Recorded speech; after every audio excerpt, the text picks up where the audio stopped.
As a child, I was raised to die, tortured to death in the name of Jesus, and I was one of the lucky ones and should be thankful for that. Throughout history, groups known as cults have led ordinary people to believe unbelievable things. Charles Manson is the mystical leader of the hippie cult suspected of killing Sharon Tate and at least 6 others. The world watched as a compound in Waco, Texas burst into flames, while cult leader David Koresh became infamous. The whole spectrum of criminal activity. In 1978, more than 900 people committed mass suicide at the order of their leader, the Reverend Jim Jones. People always think cult members are very gullible people. That they're stupid. Personnes assez faibles. Like they're looking to fill a hole in their life. And that's absolutely not the case. Today, there are countless cults across the globe, but it's hard to know how many because most people might not even know they're in a cult. I want to understand what a cult really is and what compels people to join them.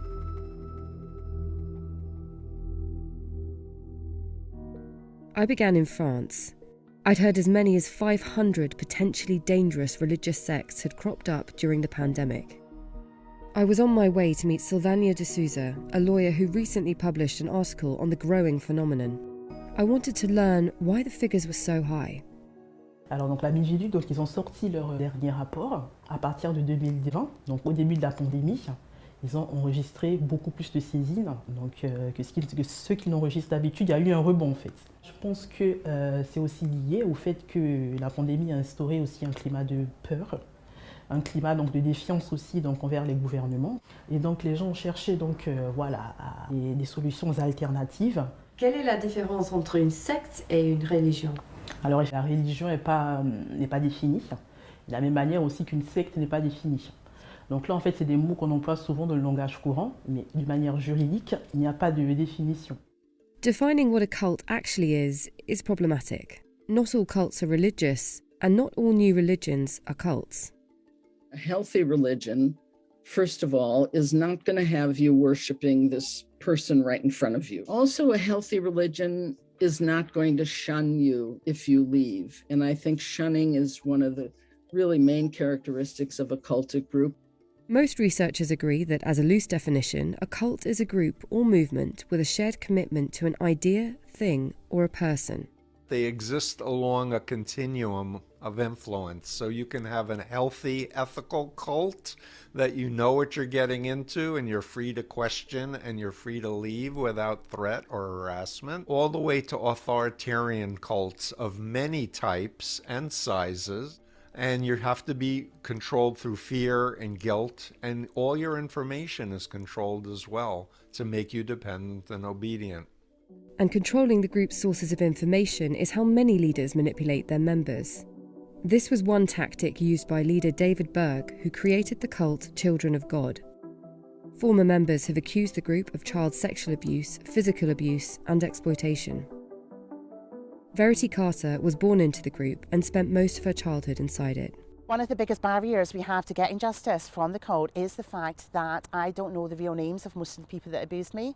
I didn't know the locations I was in for the majority of my childhood. For security reasons, we weren't allowed to know our own address. So not even other cult members knew other cult members' names or locations? No one? In most cases, they went by their cult name. They never used surnames. He created an environment where his followers were completely dependent on him. They gave up everything they had. We didn't even have any personal possessions. They feel that if they're going to leave this environment, they'll not only be sacrificing everything they know and have ever known, they'll also have no resources to fall back on. Anyone can fall prey to a cult or a coercive control environment, which, to be honest, is what it is. Most social scientists agree that these destructive groups share key characteristics. The leader, of course, is very important. It's usually regarded as charismatic. So what does that mean? Charisma is actually a social relationship. It's not something inherent in the individual. Charisma is a trait that we attribute to the person, right? So once you have deemed someone charismatic, at least in this context, then that person has power over you because it's a power imbalance, right? You've decided that that person is special, that person is better than you. The other quality they need, and this is often overlooked, but authoritarianism. They have to be bullies. So we get these charismatic bully figures who really have their own psychological need to control others. When people think of brainwashing, I think they think of some movie where there's bright lights and things that kind of trick someone into kind of a zoning out into this weird place. But it's not like that at all.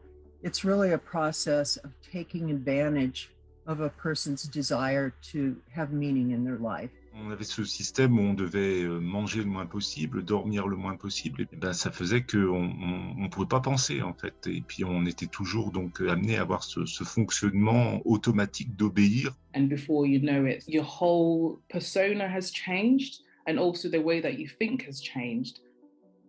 Cults exploit people, and it's important to remember these are kind of what we call totalistic systems. They engulf all of a person's life. So really all elements of a person's life end up getting exploited. In my cult, there were microphones and cameras installed in people's rooms so that even while you were in your room trying to relax, don't say the wrong thing because it'll come back to you later. And many cults involve that level of surveillance. Cults need an enemy. An enemy serves as a binding force in the community. And this enemy can take many forms.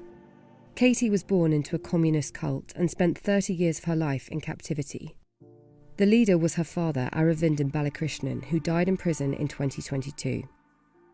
He told his members that the enemy was an invisible machine called Jackie. So this machine was meant to be an invisible mind control machine which knew what we were thinking and was responsible for all the natural disasters in the world and basically controlled everything that existed. So did he use Jackie as a way to control the group?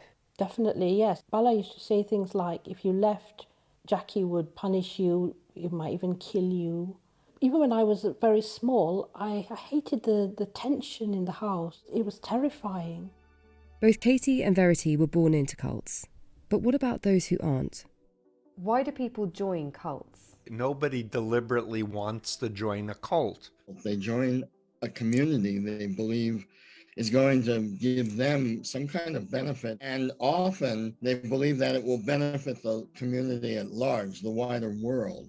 The message of the cult or the cult leader, it has to resonate with the person, right? When people are at vulnerable moments in their life, they're kind of open to hearing some solutions, right? And being vulnerable is not a mental illness. It's not something negative.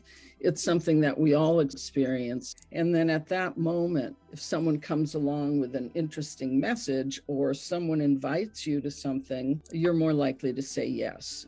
One has to understand there's deception, whether overt lying or withholding vital information or distorting it to make it palatable for people. In my experience, it just started off over meeting with people over coffee. I'm not knowing that I was getting drawn into a cult. That's the crazy thing about it. It could easily happen to anyone if they are not educated enough on what cults are. More than 2/3 of people who join cults are recruited by a friend, a family member, or a co-worker. And cults are skilled at knowing who to target. Built like a pyramid scheme, earlier members will recruit in newer ones. After that, we would invite them to this retreat center in the woods. We would try to keep them separate so that they wouldn't talk to each other and think critically together to convince each other out of it. Do as much as we could to try to keep them away from going back to their own life. Once in the cult, members are subjected to indoctrination, which can take different forms. And this level of coercive control is strengthened with guilt, shame, and fear. So leaving might mean leaving behind your family, going out in the world with no money, and some groups go after people. So there's going to be so many factors working on you that makes it really, really difficult to leave. Since escaping the group, Katie has built a new life for herself and is studying for her university degree. I wasn't allowed even to go to school. I kind of didn't know whether I would ever be able to do it. Well, I have, and I'm chuffed about that. It's one of the hardest things I think that people will ever do in their lives is leave a cultic group. It's only after I'd left Shincheonji that I began realizing what had happened to me. I remember it being so hard for me to even say the word cult. I came from an environment where I was worthless, I was nothing. I wasn't going to achieve anything, I wasn't even going to grow into adulthood. And just getting up every day and proving them wrong is a massive achievement. I'm not who I was born to be, and I'm proud of that. At the end of the day, we all want simple answers to complex questions, a promise made by many destructive groups. But as cults continue to reappear in unpredictable forms, checking for warning signs is more important now than ever before.